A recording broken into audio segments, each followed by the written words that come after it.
नमस्कार दोस्तों, राधे राधे, जय श्री कृष्णा। आज मैं आपको सुनाने जा रही हूँ कार्तिक मास महात्म्य की कथा का अध्याय 9। तो चलिए इस अध्याय को प्रारंभ करते हैं। एक बार प्रेम से बोलिए राधा रानी की जय।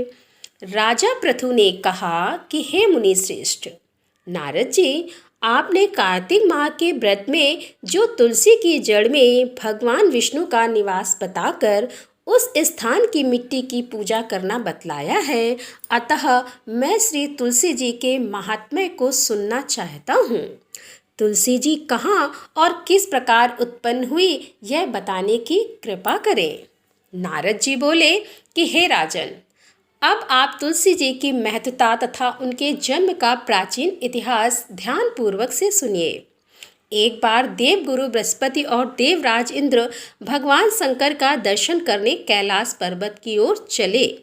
तब भगवान शंकर ने अपने भक्तों की परीक्षा लेने के लिए जटाधारी दिगंबर का रूप धारण कर उन दोनों के मार्ग में अवरोध उत्पन्न किया। यद्यपि वे तेजस्वी, शांत, लंबी भुजा और चौड़ी छाती वाले गौरवर्ण अपने विशाल नेत्रों से युक्त तथा सिर पर जटा धारण किए वैसे ही बैठे थे, तथापि उन भगवान शंकर को न पहचान कर इंद्र ने उनसे उनका नाम व धाम आदि पूछते हुए कहा कि क्या भगवान शंकर अपने स्थान पर हैं या कहीं गए हुए हैं। इस पर तपस्वी रूप भगवान शिव कुछ नहीं बोले और इंद्र को अपने त्रिलोकीनाथ होने का गर्व था। उसी अहंकार के प्रभाव से वह चुप किस प्रकार रह सकता था। उसने क्रोधित होते हुए उस तपस्वी को धुड़क कर कहा कि अरे, मैंने तुझसे कुछ पूछा है और तू उसका उत्तर भी नहीं देता। मैं अभी तुझ पर वज्र का प्रहार करता हूँ, फिर देखे कौन तुम्हारी रक्षा करता है। इस प्रकार कहकर जैसे ही इंद्र ने उस जटाधारी दिगंबर को मारने के लिए हाथ में वज्र लिया, वैसे ही भगवान शिव ने वज्र सहित इंद्र का हाथ स्तंभित कर दिया और विकराल नेत्र कर उसे देखा। उस समय ऐसा प्रतीत हो रहा था कि वह दिगंबर प्रज्वलित हो उठा है और वह अपने तेज से जला देगा। भुजाएं स्तंभित होने के कारण इंद्र दुखित होने के साथ साथ अत्यंत कुपित भी हो गया, परंतु उस जटाधारी दिगंबर को प्रज्वलित देखकर बृहस्पति जी ने उन्हें भगवान शंकर जानकर प्रणाम किया और दंडवत होकर उनकी स्तुति करने लगे। बृहस्पति जी भगवान शंकर से कहने लगे कि हे दीनानाथ, हे महादेव, आप अपने क्रोध को शांत कर लीजिए और इंद्र के इस अपराध को क्षमा कीजिए। बृहस्पति के यह वचन सुनकर भगवान शंकर ने गंभीर वाणी में कहा कि मैं अपने नेत्रों से निकाले हुए क्रोध को किस प्रकार से रोकूं। तब बृहस्पति ने कहा कि भगवान, आप अपना भक्त वत्सल नामक सार्थक करते हुए अपने भक्तों पर दया कीजिए। आप अपने इस तेज को अन्यत्र स्थापित कीजिए और इंद्र का उद्धार कीजिए। तब भगवान शंकर गुरु बृहस्पति से बोले कि मैं तुम्हारी स्तुति से अत्यंत प्रसन्न हूँ। तुमने इंद्र को जीवन दान दिलवाया है। मुझे विश्वास है कि मेरे नेत्रों की अग्नि अब इंद्र को पीड़ित नहीं करेगी। बृहस्पति से इस प्रकार कहकर भगवान शिव ने अपने मस्तक से निकाले हुए अग्निमय तेज को अपने हाथों में ले लिया और फिर उसे क्षीर सागर में डाल दिया। तत्पश्चात भगवान शंकर अंतर ध्यान हो गए। इस प्रकार जिसको जो जानने की कामना थी उसे जानकर इंद्र तथा बृहस्पति अपने अपने स्थान को चले गए। राजा पृथु बोले कि हे ऋषि श्रेष्ठ नारद जी, आपको प्रणाम है। कृपया अब यह बताने की कृपा कीजिए कि जब भगवान शंकर ने अपने मस्तक के तेज को क्षीर सागर में डाला तो उस समय क्या हुआ।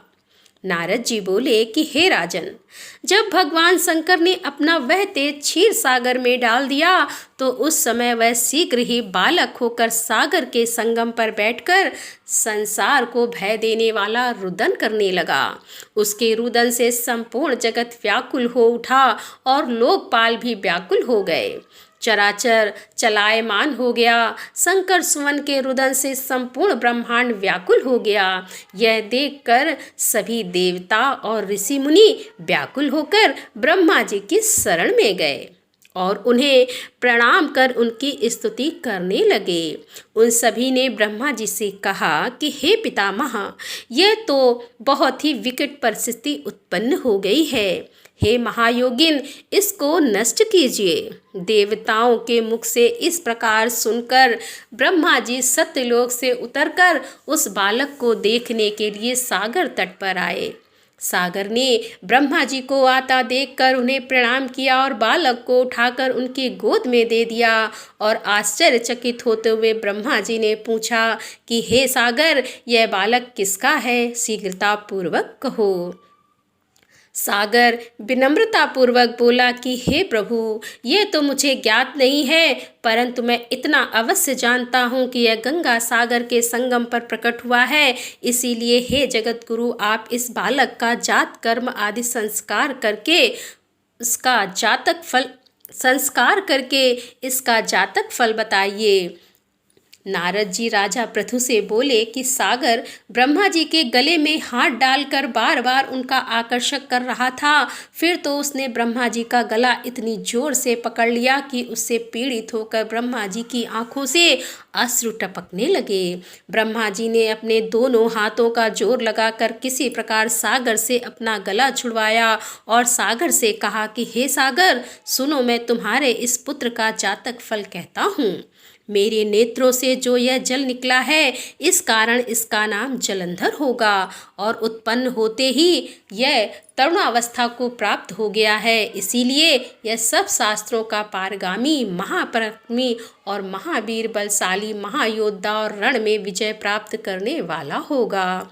यह बालक सभी दैत्य का अधिपति होगा। यह किसी से भी पराजित न होने वाला तथा भगवान विष्णु को भी जीतने वाला होगा और भगवान शंकर को छोड़कर यह सबसे अवध्य होगा। जहाँ से इसकी उत्पत्ति हुई है, यह वहीं जाएगा। इसकी पत्नी बड़ी पतिव्रता, सौभाग्यशालिनी, सर्वांग सुंदरी, परम मनोहर और मधुर वाणी बोलने वाली तथा शीलवान होगी। सागर से इस प्रकार कहकर ब्रह्मा जी ने शुक्राचार्य को बुलाया और उनके हाथों में बालक का राज्याभिषेक कराकर स्वयं अंतर ध्यान हो गए। बालक को देखकर सागर की प्रसन्नता की सीमा न रही और वह हर्षित मन से घर आ गया। फिर सागर में उस बालक का लालन पालन कर उसे पुष्ट किया। फिर काल नेमि नामक असुर को बुलाकर वृंदा नामक कन्या से विधि पूर्वक उसका विवाह करा दिया। उस विवाह में बहुत बड़े बड़े उत्सव हुए और श्री शुक्राचार्य के प्रभाव से पत्नी सहित जलंधर दैत्यों का राजा हो गया। तो दोस्तों, यहाँ पर इस कथा का समापन करते हुए इसके आगे की कथा लेकर हम आपके सामने फिर उपस्थित होंगे। तब तक के लिए राधे राधे, जय श्री कृष्णा, हर हर महादेव, जय भोलेनाथ की।